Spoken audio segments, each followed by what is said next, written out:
지금까지 우리는 초막절의 중요성을 배웠습니다.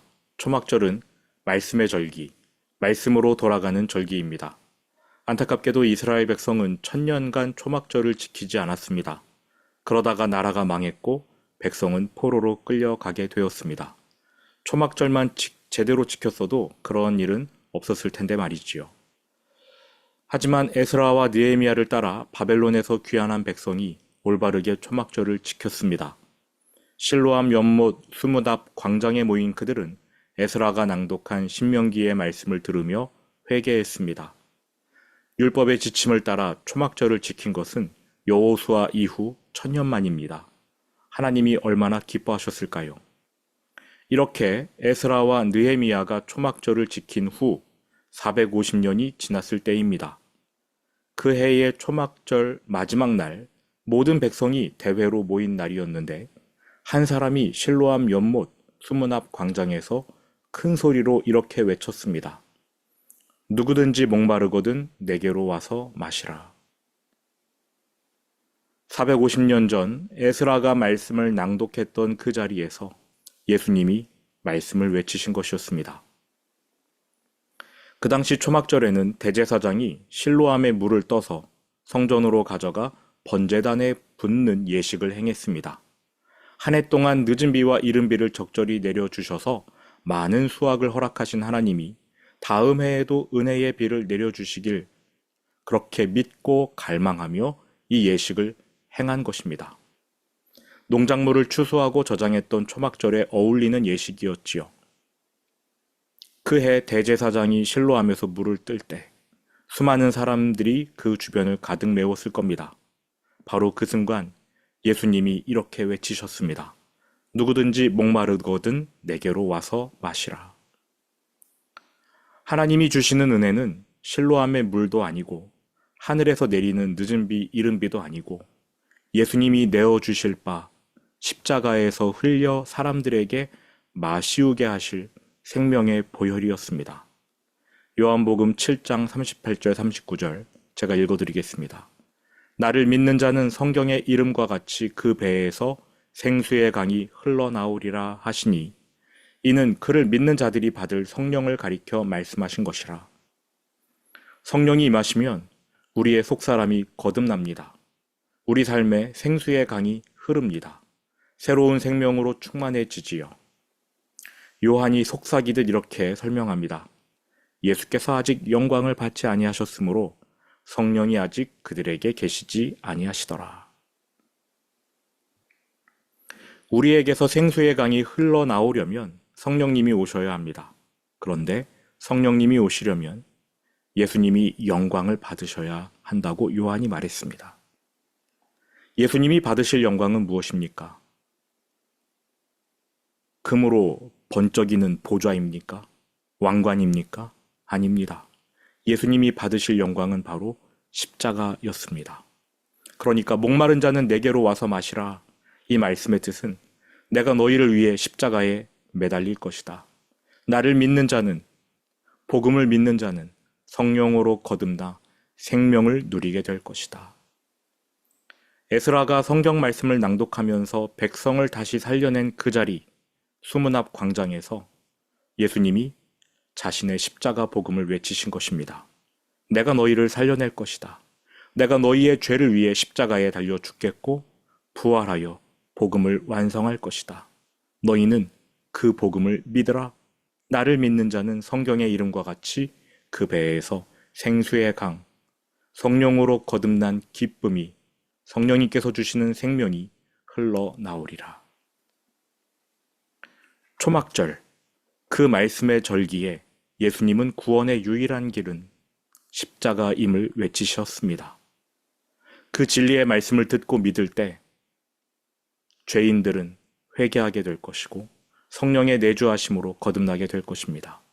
구원의 기쁨, 그 배에서 생수가 흘러나오는 은혜를 맛보게 될 것입니다. 그렇게 보자면 에스라는 예수님의 구원 사역을 미리 보여줬다고 할 수 있겠지요. 다시 에스라 느헤미야 시대의 백성들에게로 가보겠습니다. 그 백성은 초막절에 말씀을 들었습니다. 죄를 회개했습니다. 하나님을 예배했습니다. 그리고 성경 말씀을 무시했던 자신들의 죄를 돌이켜 이제는 더 이상 나라가 망하지 않도록 성경 말씀으로 돌아가겠다. 다시금 말씀의 언약으로 돌아가겠노라 다짐합니다. 한 장 전으로 넘겨 9장 마지막 절을 보시기 바랍니다. 우리가 이 모든 일로 말미암아 이제 견고한 언약을 세워 기록하고 우리의 방백들과 레위 사람들과 제사장들이 다 임봉하나이다. 말씀을 제대로 지키지 않아 나라가 망했고 백성이 고난을 당했는데 이제는 그 모든 일로 말미암아 원인을 알았고 해결책을 알았으니 다시금 언약을 세워 말씀으로 돌아가겠나이다. 이렇게 다짐합니다. 그리고 오늘 본문 10장이 열립니다. 말씀으로 돌아가겠습니다. 하나님께 다짐했어요. 언약을 갱신한 사람들, 그들의 이름이 1절부터 27절까지 나옵니다. 1절, 그 인봉한 자는, 즉 하나님 말씀으로 돌아가겠다고 맹세하고 결단한 사람들이 언약을 다시 체결하여 인봉했는데 그 사람들의 이름이 쭉 나옵니다. 하가랴의 아들 총독 느헤미야와 시드기야. 이렇게 시작한 명단이 27절까지 이어집니다. 2절부터 8절까지는 제사장의 이름이고요. 9절부터는 레위인, 그리고 14절부터 27절까지는 그 백성의 족장들 이름입니다. 이 명단에는 에스라서 2장에 나오는 21명의 이름과 거기 나오지 않는 23명의 이름이 포함되는데 이 23명이 2차, 3차 귀한 자들의 대표일 것 같습니다. 28절로 내려가겠습니다. 28절.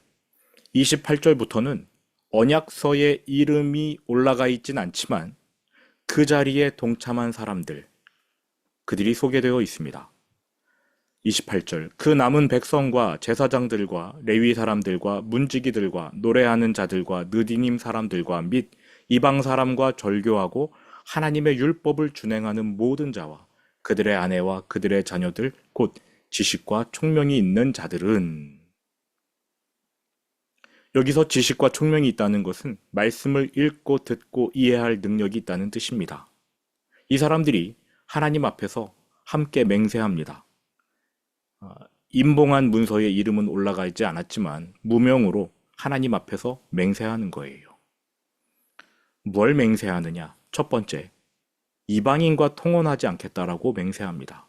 29절, 다 그들의 형제 귀족들을 따라 저주로 맹세하기를 우리가 하나님의 종 모세를 통하여 주신 하나님의 율법을 따라 우리 주 여호와의 모든 계명과 규례와 율례를 지켜 행하여 우리의 딸들을 이 땅 백성에게 주지 아니하고 우리의 아들들을 위하여 그들의 딸들을 데려오지 아니하며.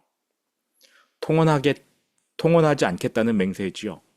특히 저주를 첨가하여 맹세했는데 통혼할 경우에는 저주를 받겠다. 이렇게 다짐한 것입니다. 두 번째 맹세는 31절입니다. 혹시 이 땅 백성이 안식일에 물품이나 온갖 곡물을 가져다가 팔려고 할지라도 우리가 안식일이나 성일에는 그들에게서 사지 않겠고. 안식일을 거룩히 지키겠다는 맹세예요. 특별히 돈 버는 일은 하지 않겠다는 것입니다. 안식일 준수는 하나님의 자녀로서 언약을 이어받는다는 의미가 있습니다. 안식일을 지켜야 하나님의 자녀라고 하나님이 못 박아 두셨어요. 다시 말해 안식일을 지키면 하나님의 자녀라는 명찰을 달 수 있고 안식일을 지키지 않으면 하나님의 자녀가 아니라는 것을 스스로 드러낸다. 하나님이 그렇게 못 박아 두셨습니다. 하나님은 안식일이 그 백성의 표징이라고 하셨어요. 자녀라면 안식일을 지켜야 합니다. 안식일을 지키지 않으면 자녀가 아니라는 것이지요. 그래서 이 백성이 맹세합니다. 우리가 안식일을 거룩히 지키겠습니다. 돈 버는 일은 하지 않겠습니다. 이렇게 맹세한 것입니다. 세 번째 맹세, 일곱째 해마다 땅을 쉬게 하고 모든 빚을 탕감하리라 하였고, 일곱째 해마다 땅을 쉬게 한다? 안식년이지요. 안식년을 제대로 지키겠다는 맹세입니다. 안식일은 사람이 쉬는 날이고 안식년은 땅이 쉬는 해입니다. 안식일을 지키고 안식년을 지키는 거, 그것은요, 엄밀히 따지면 단지 쉬겠다는 게 아니라 돈보다 하나님을 우선시하겠다라는 다짐입니다. 여러분, 안식일에 장사하면 그만큼 이익을 얻지 않겠습니까? 그런데 하나님의 말씀을 지키기 위해 안식일의 상행위를 멈추겠다는 거예요. 안식년에 땅을 놀리면 그만큼 수확이 줄어들 겁니다. 하지만 말씀을 지키기 위해 땅을 놀리겠다는 거예요. 또 율법대로 빚을 탕감해 주기로 맹세합니다. 이것은요, 하나님이 내 경제 상황을 보호해 주신다는 믿음 없으면 못 지킵니다. 안식일 못 지켜요. 그날 열심히 돈 벌면 내 수입이 늘어나는데요. 안식년 땅 놀리지 않고 열심히 경작하면 돈 버는데요. 이걸 어떻게 놀립니까? 하나님이 나를 책임져 주신다는 믿음이 있어야 안식일을 지킬 수 있고 안식년을 지킬 수 있어요. 그러니까 이 두 가지 맹세는 돈보다 하나님을 더 신뢰한다는 믿음의 결단인 것이지요. 네 번째 맹세, 성전 업무를 위해 일정액을 헌금하겠다는 다짐입니다. 32절, 우리가 또 스스로 규례를 정하기를 해마다 각기 세겔의 3분의 1을 수납하여 하나님의 전을 위하여 쓰게 하되, 곧 진설병과 항상 드리는 소제와 항상 드리는 번제와 안식일과 초하루와 정한 절기에 쓸 것과 성물과 이스라엘을 위하는 속죄제와 우리 하나님의 전의 모든 일을 위하여 쓰게 하였고, 성전에서 진행되는 모든 예배를 위하여 헌금을 하겠다고 다짐합니다. 다섯 번째 맹세, 34절, 또 우리 제사장들과 레위 사람들과 백성들이 제비 뽑아 각기 종족대로 해마다 정한 시기에 나무를 우리 하나님의 전에 바쳐 율법에 기록한 대로 우리 하나님 여호와의 제단에 사르게 하였고, 종족별로 번제를 드릴 때 필요한 나무, 그러니까 땔감 목재를 바치기로 한 맹세입니다. 여섯 번째 맹세, 첫 열매를 바치겠다는 다짐이에요. 여러분, 첫 번째 소산은 하나님의 소유로 인정하며 하나님께 드려야 한다고 율법에 명시되어 있습니다.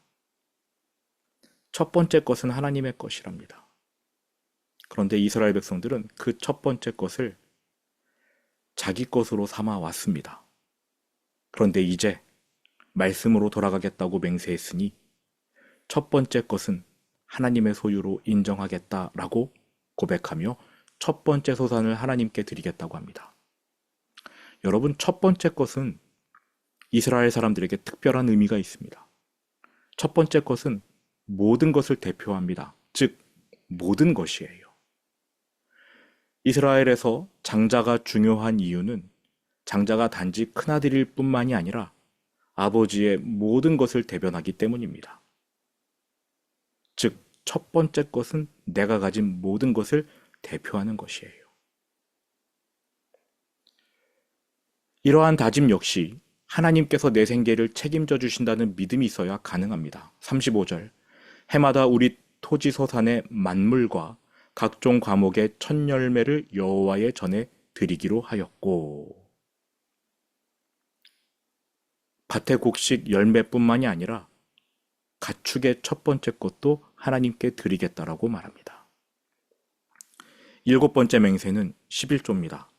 37절 후반부, 또 우리 산물의 11조를 레위 사람들에게 주리라 하였나니, 이 레위 사람들은 우리의 모든 성읍에서 산물의 11조를 받는 자임이며, 레위 사람들이 11조를 받을 때에는 아론 자손 제사장 한 사람이 함께 있을 것이요, 레위 사람들은 그 11조의 10분의 1을 가져다가 우리 하나님의 전 곳간에 여러 방에 두되.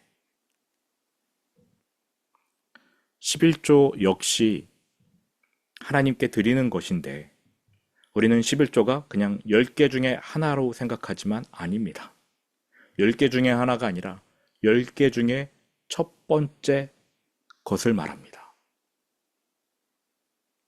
다시 말하여서 11조는 10분의 1은 하나님의 것이고 10분의 9는 내 것이다가 아니라 이 10개 전체가 다 하나님의 것입니다. 대표성을 띤 첫 번째 것을 하나님께 드리는 게 11조예요. 이렇게 사람들이 맹세했습니다. 하나님께 다짐했는데 정리하면 이렇습니다. 첫째, 통혼 금지로 언약의 혈통을 이어가겠습니다. 둘째, 안식일 성수로 하나님과의 언약을 이어가겠습니다. 셋째, 안식년을 지켜 율법을 따르겠습니다. 넷째, 성전 업무에 필요한 헌금을 하나님께 드리겠습니다. 다섯째, 번제단을 위해 목재를 헌납하겠고, 여섯 번째, 첫 열매를 하나님께 드려 성전 제물을 준비하고, 일곱 번째, 11조를 바쳐 제사장과 레위인의 생계를 돕겠습니다. 신앙은 그에 따르는 행위가 있어야 합니다. 이 백성은 믿음의 행위를 하고자 이렇게 맹세한 것입니다. 이러한 다짐의 근간은 무엇인가? 하나님에 대한 신뢰입니다. 여기 보시면 모든 맹세가 통혼을 제외하고는 돈과 관련되어 있어요. 안식일에 장사를 안 해도, 안식년에 땅을 놀려도, 내가 귀하게 여기는 목재를 하나님께 바쳐도, 첫 열매를 하나님께 드리고, 10개 중에 첫 번째 것을, 가장 귀한 것을 하나님께 드려도 아깝지 않는 마음이 불안하지 않은 이유, 하나님의 약속을 믿기 때문인 것이지요. 하나님을 신뢰해야 하나님께 드릴 수 있습니다. 우리가 말로만 하나님을 사랑한다고 하고 내 것을 드리지 않는다면 그것은 하나님이 받으실 만한 사랑이 아닙니다. 내 것을 움켜쥔 채 하나님께 내어드림 없이 하나님을 사랑한다고 말하는 것은 하나님을 기만하는 것이지요. 오히려 하나님보다 돈을 더 사랑한다는 반증입니다. 돈보다 하나님을 더 사랑하는 사람만이 하나님을 믿고 하나님께 내어드릴 수 있는 것입니다. 초막절을 지내고 난 이 백성이 지금 회개함으로 말미암아, 말씀을 따르기로 맹세함으로 말미암아 이제 하나님을 온전히 섬기려고 다짐하기 시작합니다. 결론부터 말씀드리면 맹세만 했지 안 지킵니다. 이스라엘 역사 중에 안식년, 희년 제대로 지켜진 적이 한 번도 없고요. 이러한 맹세를 하나님께 하고 나서 느헤미야가 이제 페르시아 왕에게 잠깐 돌아갑니다. 왕하고 약속한 게 있어서 잠깐 돌아가요. 이들의 맹세가 하나도 안 지켜져서 레위인들이 알바 뛰러 돌아다닙니다. 제사, 예배 다 무너지고요. 말씀 교육 그냥 제로 베이스로 돌아갑니다. 여기서 우리는 뭘 봐야 하냐면요. 하나님만큼 강한 게 돈이라는 거예요. 예수님이 하나님에게 견주는 딱 하나가 바로 재물이었습니다. 너희가 재물과 하나님을 겸하여 섬길 수 없다. 돈이 그만큼 힘이 있거든요. 우리가 하나님을 사랑한다면 집문서 팔아서 교회에 내라 이게 아니라 우리가 정말로 하나님을 사랑한다면 내가 가진 것을 아까워하지 않는 마음으로 하나님께 내어드릴 수 있는 마음의 태도가 있어야 된다는 것입니다. 여러분은 그러한 마음이 있으십니까? 들은 말씀 마음에 새기면서 주기도문으로 오늘 예배를 마치겠습니다.